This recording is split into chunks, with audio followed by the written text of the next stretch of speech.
In a continent large and beautifully blessed, where there's been great tragedy, poverty, unrest, the world and the church come to save with their purse, bring relief, but dependency only grows worse. God called a man, a farmer by choice, who, humbled, learned to listen to his voice. With the support of his wife, they chose to forsake what the world had to offer and the money they could make. They lost their home in order to stand on conviction and learn to have joy despite their affliction.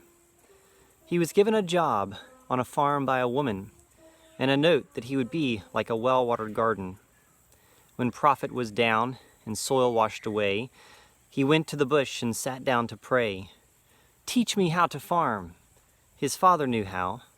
With a blanket of mulch and forsaking the plow, in a small faithful plot and a corner of ground, he proved that God's ways could truly astound. His costs were way down and his yields up much more, but his attempts to tell experts were mostly ignored. God gave him a heart for the last, least, and lost.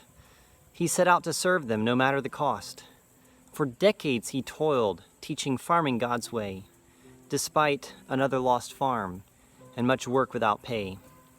Then, teaching a foundation of Jesus' heart, others stepped up and the vision began to be caught. In an upside-down kingdom where the way up is down, the success of the poor made his farming renowned. Now 40 years after the vision was birthed, there's a family of champions all over the earth. They share principles of faith, farming, finance, and family, based on Jesus' unselfishness, faithfulness, and humility. And as the world grows darker and food supplies unsteady, this man, Brian, asks God how the church can be ready. The harvest is plentiful and the workers are few, but God looks for the faithful when he comes to renew.